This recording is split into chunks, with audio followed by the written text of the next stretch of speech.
सभी भक्तों को तो सबसे पहले बहुत बहुत आशीर्वाद है।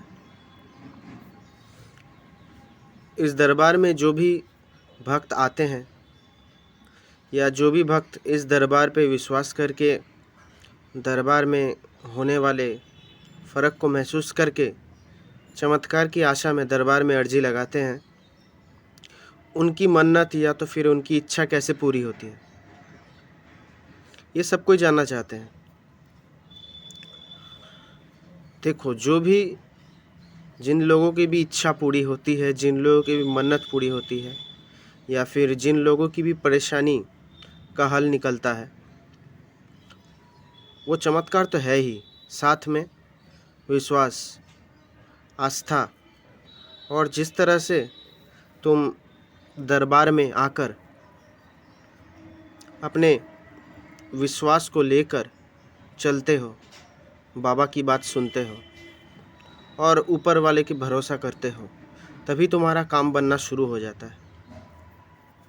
कुछ समय पर काम बनना कुछ देर लगता है, क्योंकि कुछ कर्मों का फल होता है, कुछ तुम्हारे दोष होते हैं जिनकी वजह से देर लगती है, लेकिन फिर भी काम धीरे धीरे, किन्हीं भक्तों के काम जल्दी बनते हैं तो किन्हीं भक्तों के काम थोड़े देर से बनते हैं, लेकिन बनते हैं। भरोसा ही सब कुछ होता है, आस्था सब कुछ होती है, और तुम्हारे कर्मों के फल जो कि तुम्हारे भाग्य को निर्धारित करते हैं, वो भी फ़र्क डालते हैं।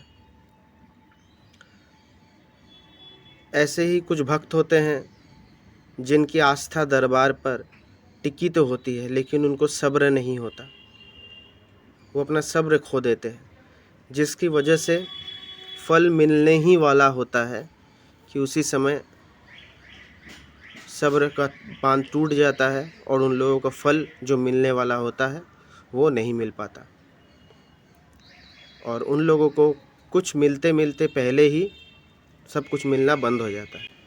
वैसे कुछ भी परेशानी की बात है नहीं। दरबार में जो भी आते हैं, बाबा की बात जो भी सुनते हैं, ये तो ईश्वर की कृपा है, जिसने ये दुनिया बनाई है उसकी कृपा है। कर्मों का फल जो है वो तो मानना सबको पड़ेगा ही, और तुम्हारा भाग्य जो कि पहले से निर्धारित कर दिया गया है उसको भी भोगना पड़ता है। फिर भी कुछ चीज़ें जैसे कि बीमारी हुई, काम नहीं बनना हुआ, तो ये सब जो चीज़ें हैं, इनके जो बुरे प्रभाव रहते हैं, बुरे प्रभाव को बिल्कुल हल्का किया जा सकता है। जितना क्षति होना चाहिए उससे कम कर दिया जा सकता है, लेकिन पूरी तरह से कुछ भी टालना ये संभव नहीं है। ये कोई भी नहीं कर सकता दुनिया में, आप किसी से भी पूछ लो, ये कोई भी नहीं कर सकता। लेकिन अगर तुम्हारे अंदर भरोसा होगा, आस्था होगा, और बाबा की बात तुम अगर मानोगे, जैसा जैसा बोला जाता है, अवश्य फल मिलेगा। देर से मिले चाहे सही, लेकिन फल अवश्य मिलेगा, ये भरोसा रखना है। ठीक है? फिर से सभी भक्तों को बहुत बहुत आशीर्वाद है।